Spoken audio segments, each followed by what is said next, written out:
Hey everyone, welcome back to another episode of the Other 6 Days podcast, where we chat about life outside of Sundays and what it means to live from our gatherings and not just for them. Today I'm joined once again by Rachelle Roberts from Wellspring Counseling Center as we begin the first in a special ongoing series throughout this year, where our incredible counseling professionals will bring practical professional wisdom into everyday life on various topics. We're calling this one Therapy for Love, and we're talking marriage, in-law dynamics, and dating, but most importantly, how God's vision for love should shape our life and relationships as we learn better ways to speak, forgive, and rebuild.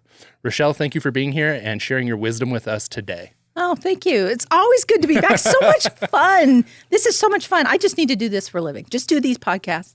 Yeah. I think you're onto something. Well, we're going to have you on a bunch more, so, you can kind of count that. Yeah, okay.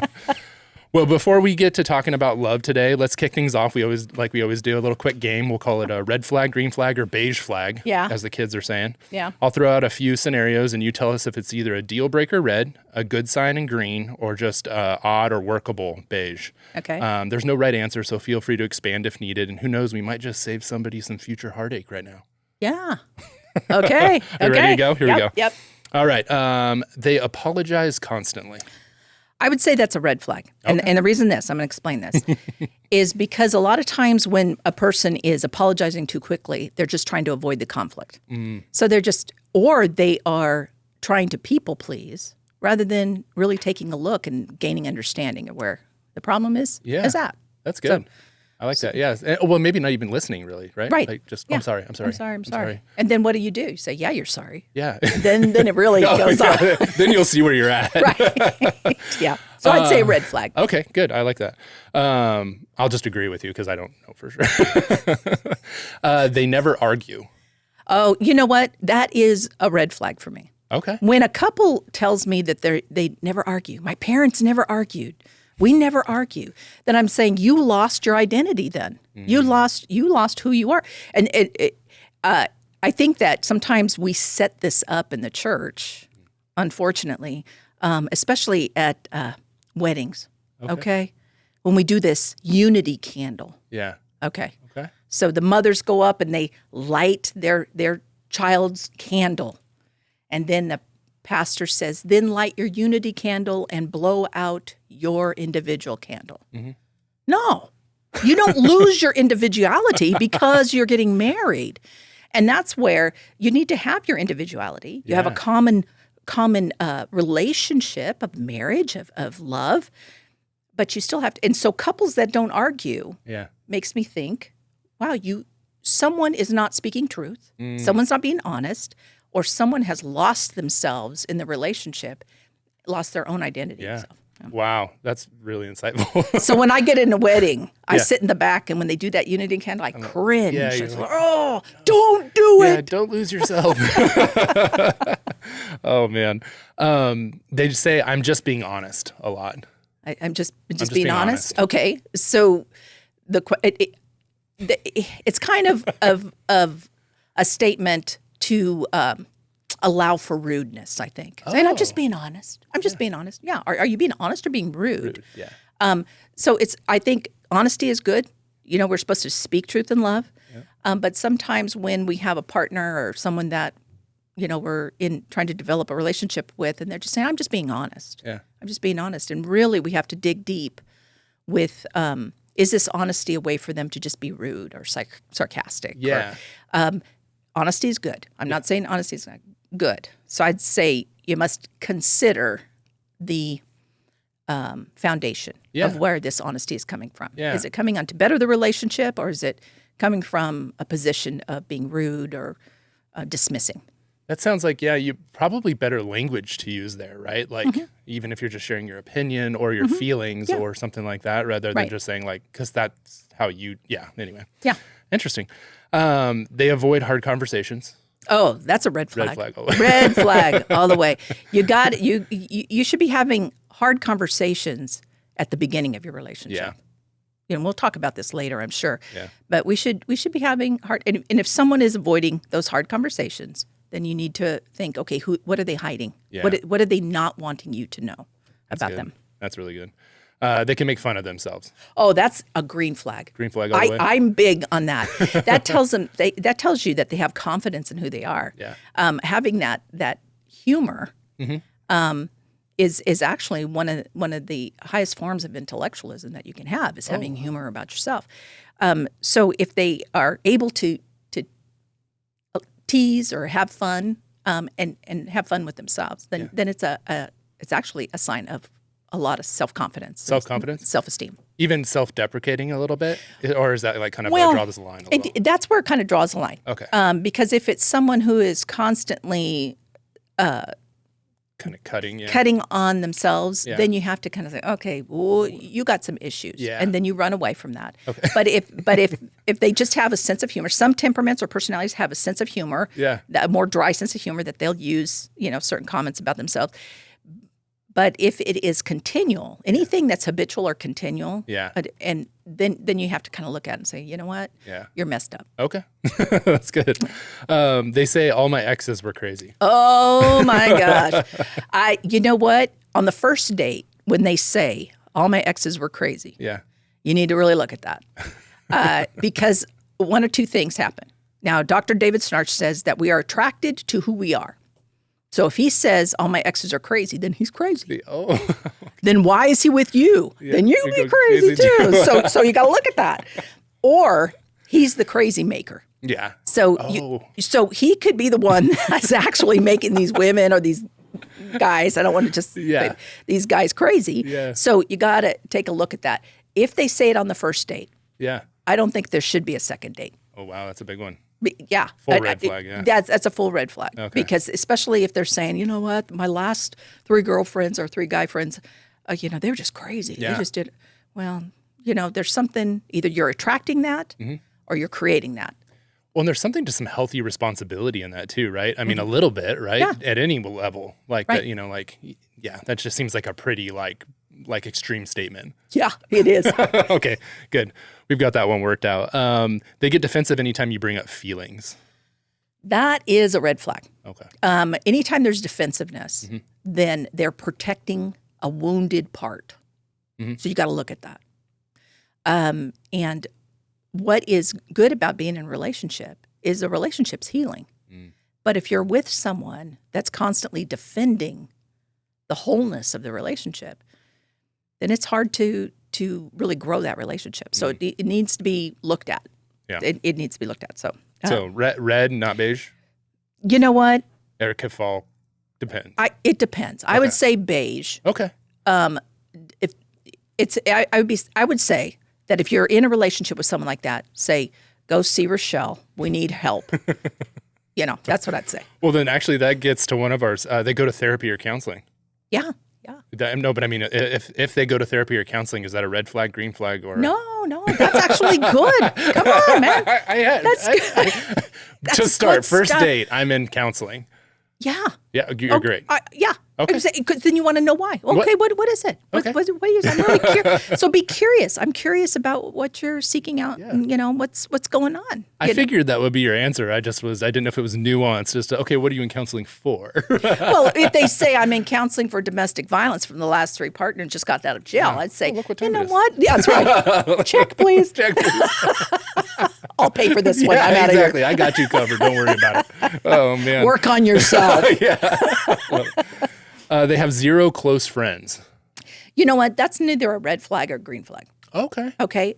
It all depends on the personality. Some people won't have close friends if they're just really, private people, and it doesn't make it mean that they're unhealthy. Yeah.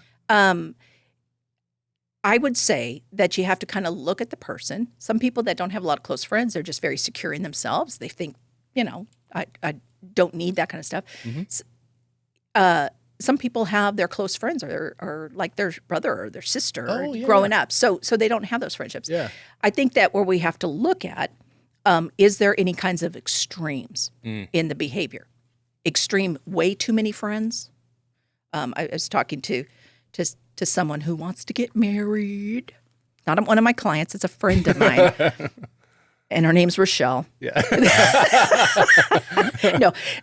And I was telling her, I said, well, who are you hanging out with? And she has lots of girlfriends around her. And I said, wow, they have to dig through all of those girlfriends to get to who you are. Got it. So it's sometimes we can have too many girlfriends or guy friends or none at all. We have to look for, am I having a healthy balance in my life? So it's neither, so it's kind of a beige thing.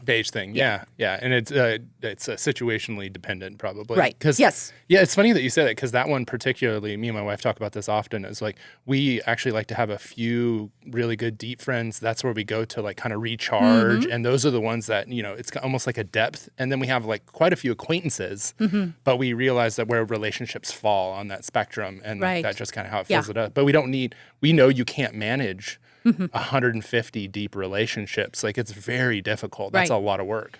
Yeah. And so I have very significant people that are the closest to me, that I know that I could call if I was in trouble. I can call them. They would fly across country to be there for me. My sisters, we communicate every day. We communicate every day about some just texting or sending each other memes. We're kind of those family that we don't really say a lot. We just meme each other back and forth. Yeah. Like that. So it's good to, when you're going on those dates or those relationships, to kind of assess who are your closest people around you. How are they close to you? Yeah. What meaningful relationships do you have? That's good. We're diving deep on this. I know really it like already. This is awesome. Okay. I hope this is helpful to our listeners. They repair quickly after conflict. Oh, repairing quickly is good. Okay. That is so healthy. I teach in with my couples is repairing the relationship when there's been harm. That is significant to where they can repair themselves, where they can have time in there and take a look at themselves. And this is how I'm going to adjust my behavior next time. And they repair, self-soothe. And then also they repair the relationship through seeking understanding, through love languages back and forth to each other. So repairing quickly is a must for me in a relationship. There you go. You heard it. They're always just joking in the relationship. They use that language. I'm just joking. Okay. Well, so it could be a way for them to take digs at you. So you got to really be careful with that. If they're just joking, so let's say that you find that he's always or she's always just joking when you're, when she's making fun of you in front of all your friends. Yeah. That's not good. That's not healthy. But there are couples that have really healthy banter back and forth. That's good. That's fine. But knowing when to stop and knowing when it crosses the line of being inappropriate and hurtful. Yeah, situational awareness, maybe, all that kind of stuff. Yeah. And there's usually one partner that's better at the banter than the other. One.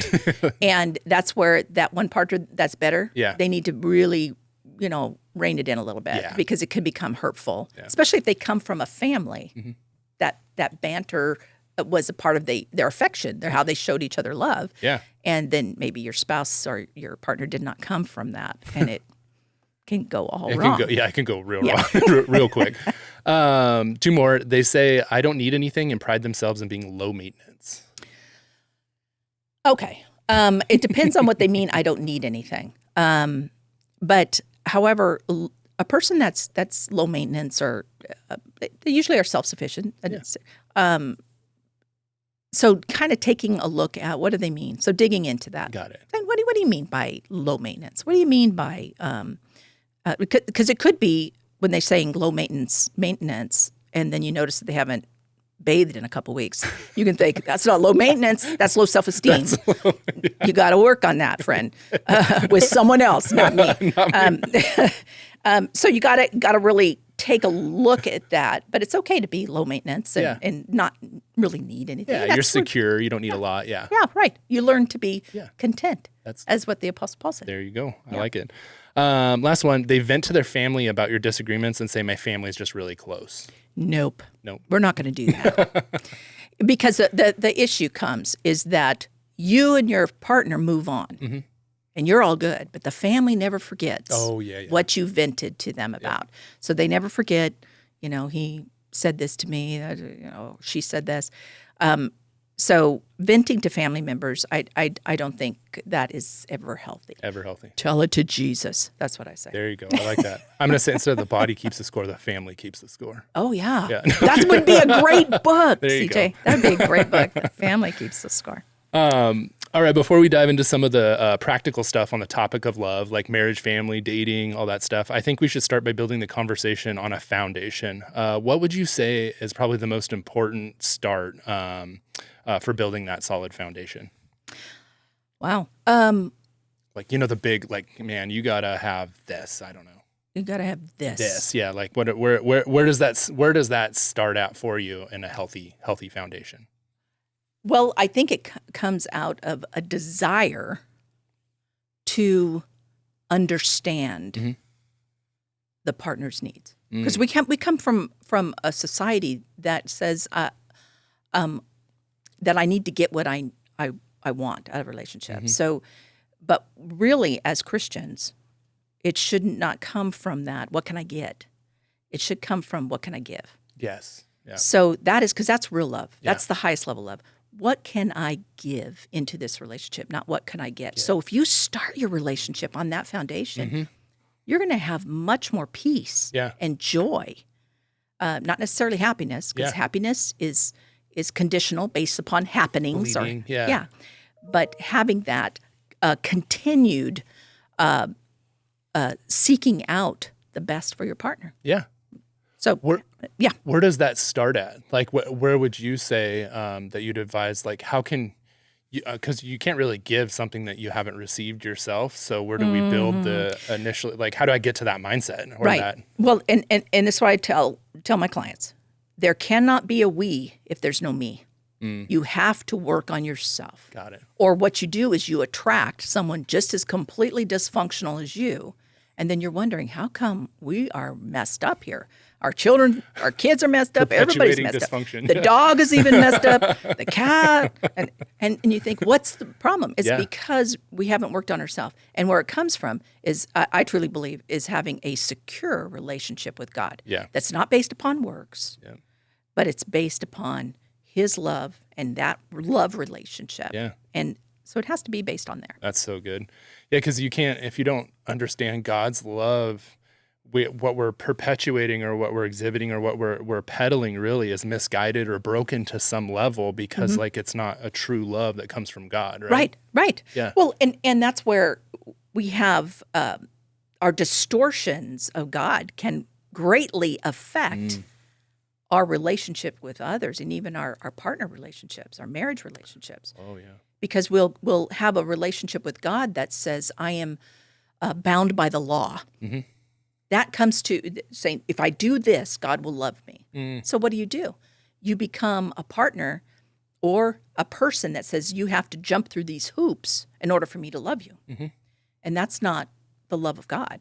And then we can go to the other extreme and say, well, God's grace. So we have this experience of God's grace covers all. So he's out catting around the neighborhood, acting like a, you know what. Yeah. And she says, I just have such grace and just being good. No.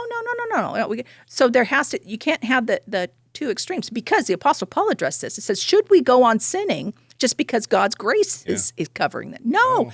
He says, God forbid. No. So we have to kind of take a look at, what is my view of God, and how do I filter that into my relationship, and do I need to have a balanced view? Yeah. Oh, that's so good. Yeah, because I've noticed, like, otherwise you're always kind of the way that you love, you're just exposing them to either your circumstances or your situation, your family of origin. How you give and receive love was based off of situational. And so, if you don't have that deep identity in Christ, like, that's right. Where there's nothing in the well to give from, other than things that were probably inherently broken to some degree. Right? Oh yeah. We definitely are broken. And this is where it makes it, because at the counseling center we do see persons that are not Christian. They do not have faith. They many of them humanistic or whatever they're, and we treat them with understanding. We know that there's limitations of what we can do because they are not in the full knowledge of Jesus Christ. So they're constantly searching for that missing piece, and they think it's in a relationship. They think it's in drugs or alcohol or working harder or gaining more toys, whatever it is. And so what we teach them is coping skills. Got it. That's what I was going to say. I was going to ask you I about don't the side like quest. coping Yeah, skills. exactly. No, God didn't say, I come that you may cope with life. No, he says, I come that you may have life to the fullest. Yeah. And so what we have to do is we have to approach it there with always in the back of our heart in our prayer is that someday they will say, why are you so content? Yeah. Oh, I'm glad you asked that. Let me show you. And we have had, I'm just going to a little side note. Yeah. We've had people come to the Lord in our counseling rooms. And it is such an amazing thing how it transforms, because then we can start bringing the Word of God in. Now we can go deep, yeah. We can go deep the way that God intended all along, that wholeness. Oh, that's so good. Oh, and that's your dream, really. And being able to bring in the community and all those other elements that eventually they'll get to that point. That's right. And you can share the gospel. Yeah. Can I pray for you? And, have the... It's just being Jesus in the room. Yeah. And many times it's just that silence presence of just being there. And eventually they always become curious about you. How come? Yeah. How come you just, what's your story? Yeah. And I love when they ask that. They say, it's so good. Oh, wow. It's so good. Let me give you some Band-Aids and balm while I'm being patient, and, then we'll... I love that. Yep. I'll give you coping. Coping. Yeah, there you go. What would you say is probably one of the most common misunderstandings people have about love, like initially? Like, do you think is there like a common denominator out there? Like a feeling or just because love is more than a feeling. Yeah. According to that song. Yeah. So what we get into a relationship, the beginning of a relationship is always based upon the feel goods. He makes me feel this way. He makes me feel. And where we make the mistake is we believe that is love. That's not love. Love, there will be feelings, but it is not a sign of love. Got it, It's just a sign that your body is reacting to love bombing. Yeah. Okay? So what we have to be aware of is defining love of how we feel. Persons that fall into trouble in their relationships is when they are associating, I don't feel in love with my partner anymore. Yeah. Well, you know what? Many people don't, but they stay and they commit because it was a commitment that they made before God. And then they say, but this, my secretary, I feel something for her. Yeah. And then it goes down a path of detriment in the relationship. So I think that, and what it makes it really difficult is the worldview of love is very emotion-centered, feeling-centered. Yeah. Rather than commitment. I love you because my love is good for you. Yeah. That's totally different. That's what Christ's love is. Totally counterintuitive. Yeah. Yeah. So we have. I don't love you because you make me feel good. I love you because my love is good for you. Yeah. Well, you got to the core of it is the other way you're looking at how it serves you, right? Whether it's self-serving, the experience, the thing I'm lacking that I'm not getting, and all of those types of things. So you just say like, it's just not there anymore. And those emotions are so strong. Yeah. People feel like, well, if it's not there, I'm just sticking it out like contractually, like this is just an obligation. It's almost like a business deal. Yeah. Yeah. And that's where I call them the zombie relationships, where they become the walking dead. Is to where they no longer feel for each other. They no longer, they just exist until something happens. One of them dies. Yeah. And that is not a picture of Christ in the church. No. We don't have a relationship with Jesus just as a zombie. No, we are vibrantly committed to the gospel, to proclaiming this love. And that's the way a marriage should be. So when we are basing it just on feelings, saying, well, I don't feel God's love. No, there's going to be moments in our life we don't feel God's love. There's going to be moments in our life we don't feel our partner's love, but it does not mean that we don't love each other. It just means that we don't feel each other. Yeah. Wow. Okay. That's good. That's really good. Man, you were just, oh my gosh, so many thoughts. But I was just thinking like if it says, they'll know that you're my disciples by your love for one another.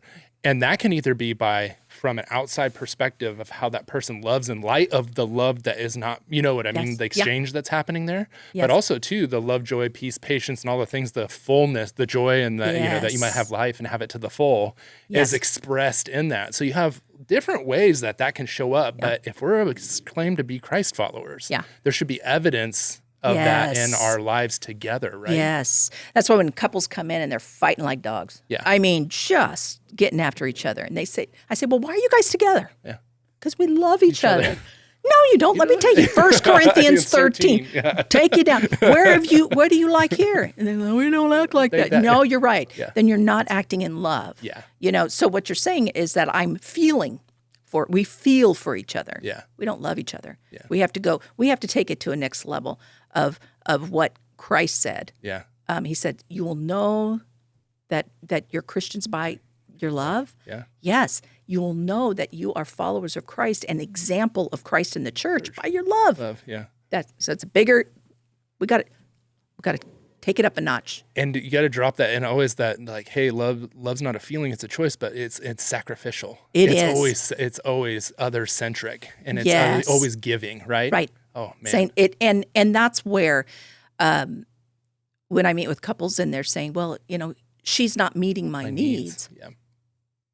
You know what? Get on the cross and crucify the flesh, serve, wash her feet as Christ did the disciples. Mm-hmm. It takes you first, because you are to be Christ to her. Man. So that, so when they say, let me give you the list of the needs I'm not getting met. Yeah. You know what? Throw it in the shredder, because we're not going there. Yeah. It's going to be, you're going to get on the cross first, and we're going to watch the flesh be crucified. Yeah. And both of them, because we both need to. Well, and it'll change your mindset. I practice this every now and again, and it's just kind of a mental thing that I do. But I think about, I'm like, man, if my wife never met my needs in any of the ways that she currently does, relationally, like even just our friendship, I said, would I still show up the same way for her going forward if something catastrophic? And that's kind of a little. There's some darkness in there, but but I think though, hey, and that's a challenge to me though. I'm like, where that's kind of it sets a barometer for where a relationship's at for me, for a healthy level, to say, am I showing up the way Christ shows up, regardless of if it's reciprocated to me? That's right. And that's it's tough. I don't dwell in that, but I do go, okay, man, where am I? Well, it's important. There's a reason why the Apostle Paul, Peter, both addressed and said, husbands, love your wife. Yeah. As Christ loved the church. Love them. And it's because, and then it says, wives, respect your husband, submit to your husband as unto the Lord. That's a healthy relationship. Mm-hmm. And there's a reason why men were addressed saying, love your wives. Mm-hmm. Because men can be transactional. Yeah, exactly. It's all about the business. Yep. It's all about the transaction. And we can easily default to transaction and overlook that, wow, we got to get on the cross and crucify ourselves. I'm glad. I thought you were going to say that you have a cross in your backyard, and that you get up there and say, "I got to crucify." You're like, we might want to cut that portion of the therapy. Yeah, exactly. Hey, remember, that's what I'm here. I know it. This is free therapy. I have to be careful. Yeah, I'm like. But also, everyone's listening to my therapy session, so this is I know. Tough, so. Isn't it good? Yeah, it's wonderful. It's good for you. So cathartic. Hey, whatever they can do, by any and all means, that some might come to know Christ. So. Yeah, that's right. That's right. Well, so marriage often presents some of the greatest opportunities to practice love.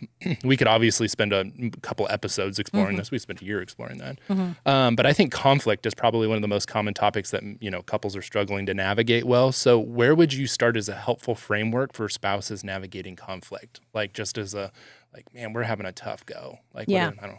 Well, first of all, they need to acknowledge that conflict is not necessarily bad. Mm-hmm.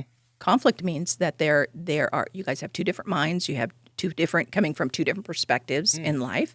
So conflict isn't bad. Where it comes to a bad thing in marriage is when conflict is ignored or not addressed.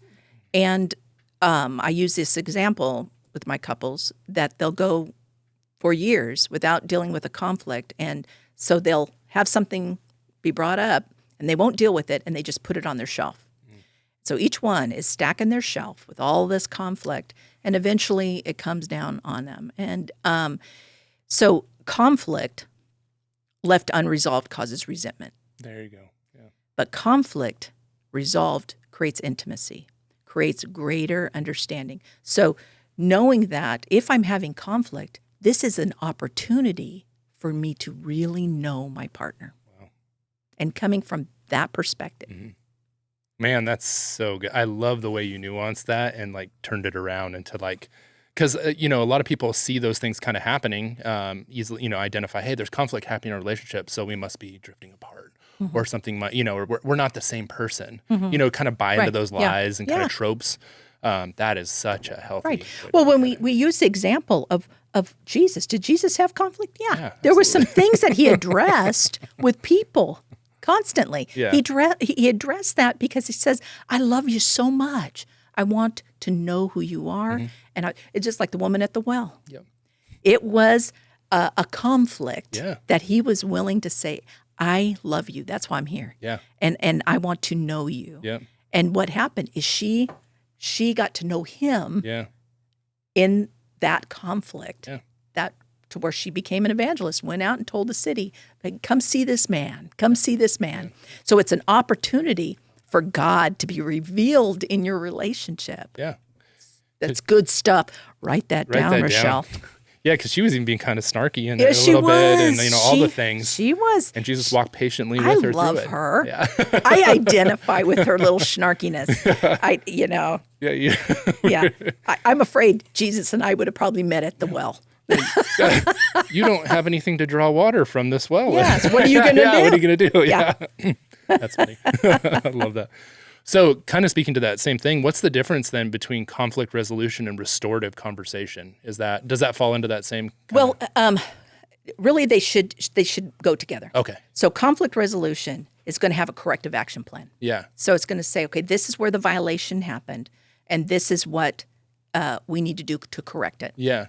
Restorative conversations are ones of, I want to understand. Oh, got this. It. Okay. I want to know where this hurt came from because I want to know you better. So it's going to be you're going to have a corrective action plan.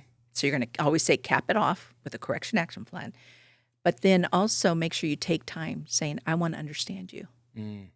Why did this hurt so much? Why, and really being, I call Sherlock Holmes to them. Why did this hurt you so much? Yeah.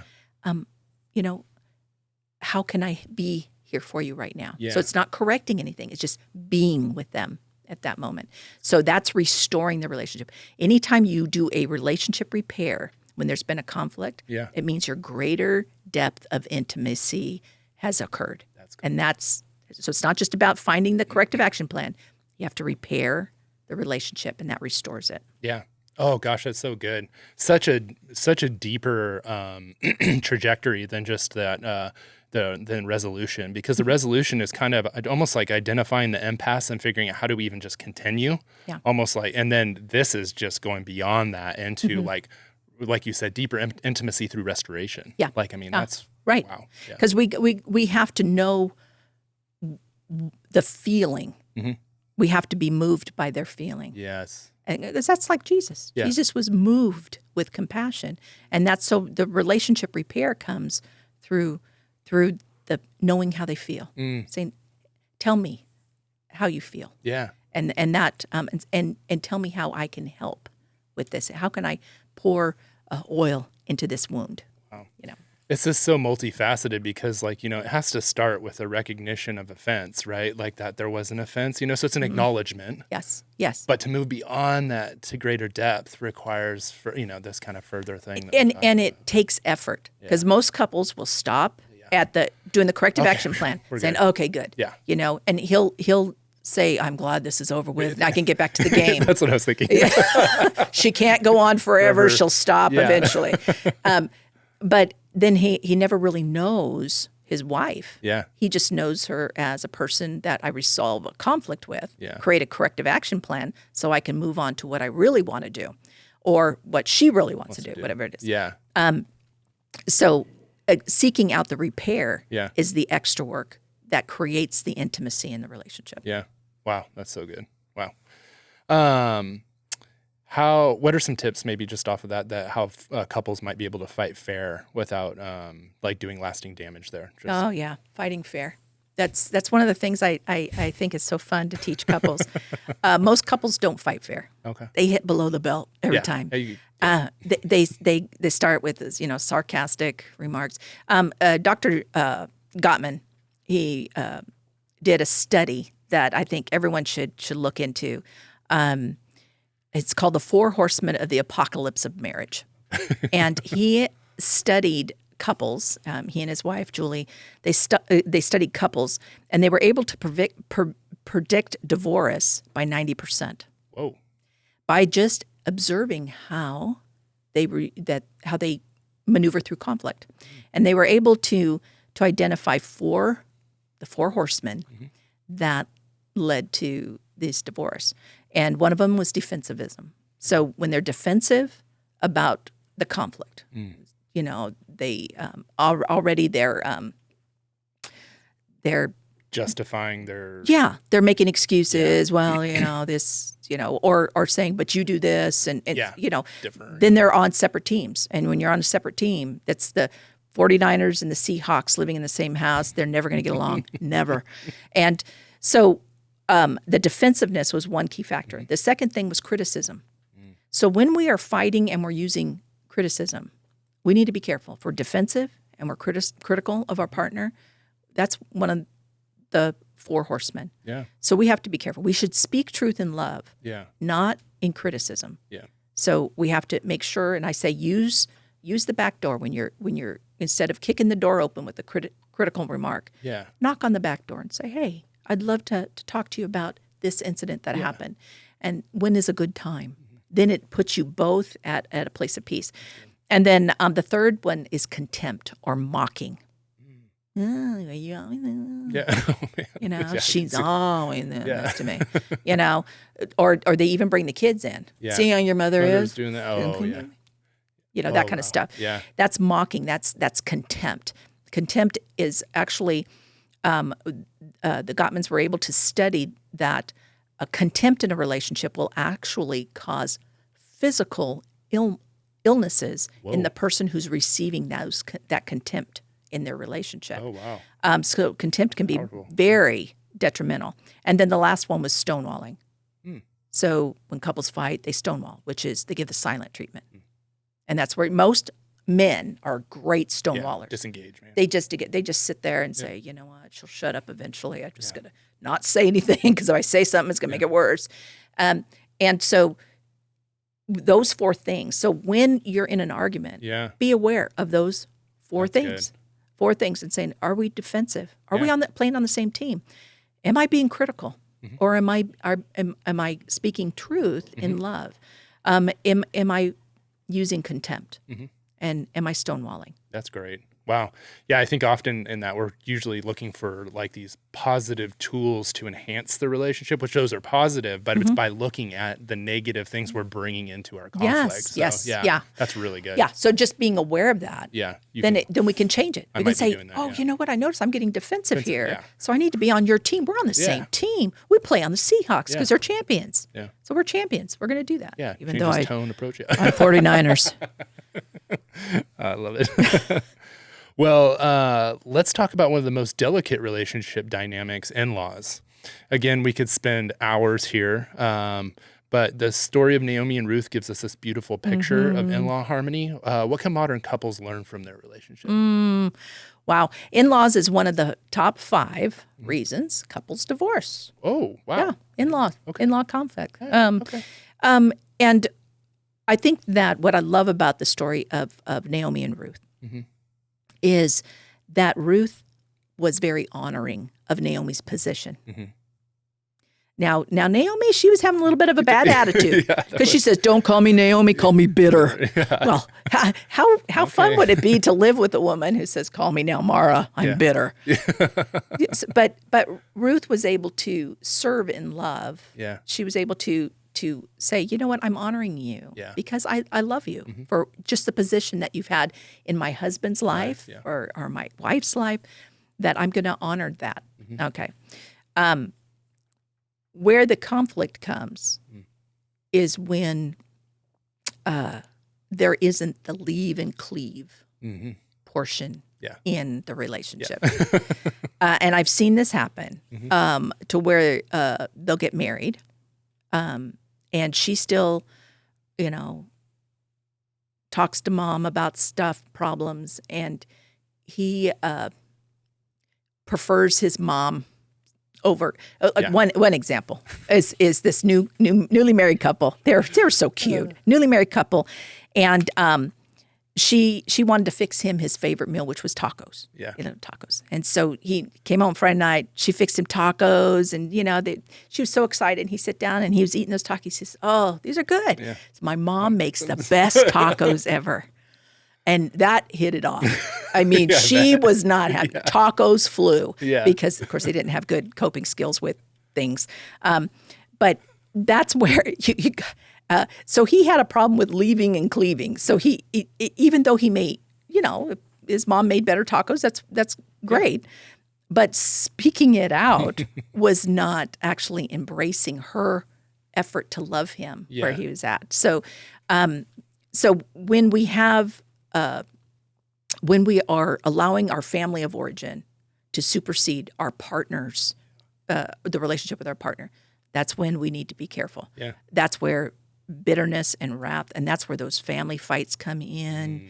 That it goes really bad. Oh, that the families don't forget too. They keep the score. No, they do. There's so many layers to that. Yeah, they keep the score, and sometimes, unfortunately, mom-in-laws are great at keeping the score. Yeah. And if you're a Christian mom-in-law, I try to be the best mom-in-law I can be, is to allow them to create their own roots, which means stop sticking your hand inside their relationship and pulling it up from the root. Let them to establish themselves. Give them space. Give them oxygen to breathe and to establish a relationship. It's so funny you say that because that was probably one of the biggest hurdles. And I didn't recognize it at first, but I didn't know I was a mama's boy. And then I come to find out. I could tell that right now. When I was in here we go. I knew that was coming. Hey, I asked for it. I just had a deep relationship with my mom, very close with my parents and stuff. And so that for me was naturally just brought into the marriage.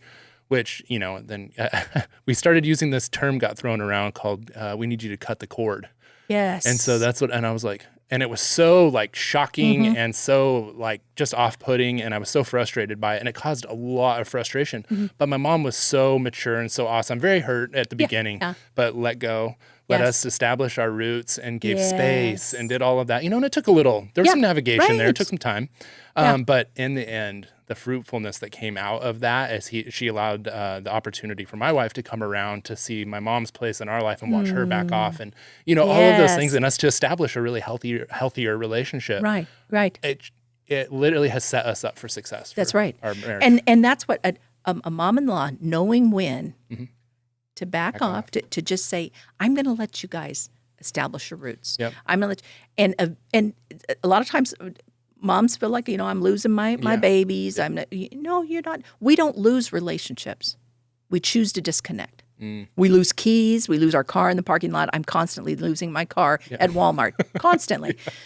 We lose things. We don't lose people. We choose to disconnect. So moms, be okay. Just saying, I'm not losing them. Yeah. I am just allowing them space to grow. Yeah. They need to know how to grow. Yeah. And I don't need to have my hands in it. Yeah, baby birds got to leave the nest sometimes. They've got to leave. So on to dating. We live in a culture that tells us that we need to find the one who completes us. But what does it mean to look to God for completeness instead of looking in a relationship to complete you? You know what? When they say I'm with my better half, stop it. You're not with your better half. Yeah. You're a whole person. When you are in Christ, you're a whole person. When they are seeking out someone to complete them, they're saying that the conditions of this world will satisfy me. Wow. That's heavy. That is. When that's not our, that should never be our focus. The world here is temporary. Yeah. So when we're looking for a partner to complete us, we're missing God's perfect plan for us. Wow. He's saying, I'm here to complete. And we have to go all the way back to the original, the sin, the original fall. Woman, your desire will be for your husband, and he will rule over you. So constantly she's saying, I got to get a man. I got to get a man. And then they get married, and then she's saying, oh, give me all of your emotions. I need all your time. And they feel this need to fill that emotional hole. When really, if we know that that was the curse of sin, then that tells me that before sin came in the world, that woman's desire would be for God, and he would rule over her. Yeah. Wow, that's powerful. Yeah. And that's the way, so if we are seeking out to have completeness in this world, in another relationship, we're failing in finding what true completeness is, which is in Christ. Whew. A misdirected idea for completion places a burden on them they were never designed to carry. That's right. Yeah. That's right. God was designed to carry it. That was his plan all along. Oh, man. That's why in the world, they're constantly going from relationship to relationship when really they need Jesus. Yeah. And then with men, I always get suspicious when a man is saying, I need a woman to complete me. Mm-hmm. Like, grow up, be a man. Is that a lot of times men will dive into their work as being their identity and their completeness. So the problem with that is the same thing. Men will get enveloped in their work to complete them when really God needs to complete them and be their wholeness. That's so good.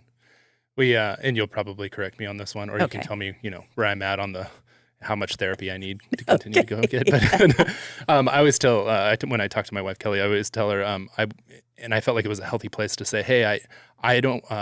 Because I was, pretty dependent on her to fulfill some of the things in my life, and I put a lot on her. And I just said, hey, I want to get to a place where I want you and I want to be a part of you. I don't need you. You know what I mean in my life? Like you don't complete me. You're not the, in the covenant that we made before God, yes, to become one and all those things. And I'm for you in every sense of the fashion. Right. I said, but I want to be excited about the way that we engage in life and the things we pursue and how I champion you and support you and do all of that. I don't want to go, I'm all of a sudden panicked over this need that I have, this void that you fill in my life. Because then I'm like looking at my relationship with God and going, oh, shoot, I put something on somebody that they weren't designed to carry. That's right. And that's where it comes in is creating those individuality, that individual self with the common interest of marriage, of that marriage relationship. We have more to offer a relationship when we are fully ourselves in God. Yep. Then we have stuff to talk about. Yeah. Man, what is God doing in your life? Yeah. Oh, and then it's exciting. Partnership. Yes, it's exciting. And then we're not as well as this. I think that a healthy relationship, you got to give it a little oxygen. Yeah. Yes. If we're too enmeshed, we're snuffing out the fire. We got to have it gives you something when you come home from work and you say, wow, you know what, this is what I did today. I had therapy with Rachelle and thousands of people are going to see, and I dumped out all my stuff. Don't listen to that episode. Don't listen to it. Actually, it's really cool. You'll be so excited. I worked out some things. But it gives us something to bring to the relationship that actually helps them grow and helps you grow. And that's why the relationship, they should never be our everything. Yeah. When a couple comes in and says, she's my everything, I go, ooh. We'll touch on sweetheart, you need to step out because I need to talk to him.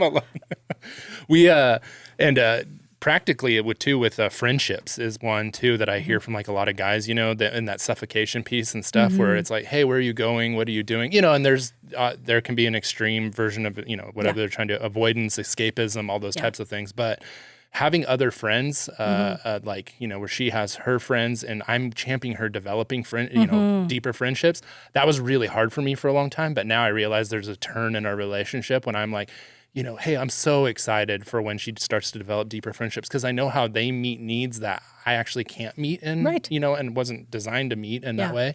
And her the same for me. Hey, go golfing with your friends. It's so fun for you to get out and go do some stuff. So charitable. Yes. And I'm like, you know how refreshing that is? You all of a sudden you come back restored and ready to engage in such a different way. Yeah, because a healthy relationship is going to exhibit the freedom of Christ. Yeah. It's going to exhibit that daily, saying, go out be with people. Yeah. Because being with people helps you to be a better person. Yep, exactly. And then you come together excited, refreshed. You're excited to see each other because you're not, her all and, the opposite.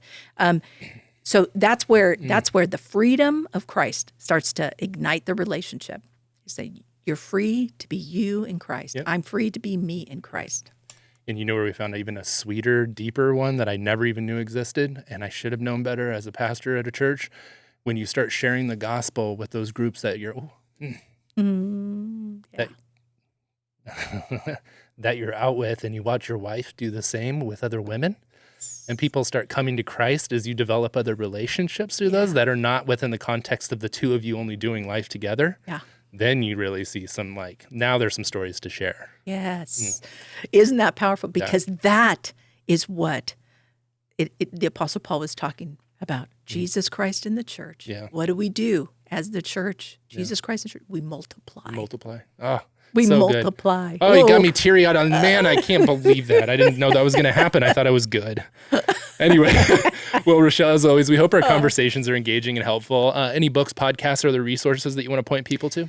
You know what? I think that what is a good book is Attached by Levine, Dr. Levine and Heller, I think it is. Okay. And Attached is how our childhood attachments actually grow up into adult attachments, and it can cause an anxious avoided attachment or an anxious attachment, or we can have a secure attachment, and it can even affect what I'm looking at now, our relationship with God. Can we have an anxious attachment with God? Can we have an avoidant attachment with God? Are we in a secure attachment with God? And looking at people in the Bible that actually, one of them is Jonah. Yeah. Oh, man. He was avoiding. He was at an avoidant attachment. I'm going to run until our God says, you're not going to run anymore. So that attaches a good one. And then also Gottman, they have a great book out. I think it's called Fight Fair. Okay. Yeah, Fight Fair. Perfect. And it is really good. I like it. It gives some of the principles I was giving out today of how to fight fair. It goes into the 4 horsemen of the apocalypse of marriage. So it's good. So good. Well, we'll include those links in the show notes if you guys want to check those out, which I would definitely recommend because Rachelle does. So, Rachelle, any final thoughts or takeaways for our listeners about love? Realizing this, to love best is to make yourself less. Oh. Okay? And that is the key to saying, okay, and that's where Jesus was great at. He says, I'm going to crucify me so you can know how much I love you. And that's good. That's good. That's a good takeaway. Well, Rachelle, thank you for your ministry and for gifting us with your time and expertise. As always, hopefully our listeners are now better resourced and equipped on their journey toward loving God and others well. So there you have it, guys. Thanks again for joining us on another episode of the Other 6 Days podcast. Be sure to hit that subscribe, follow, share, and like.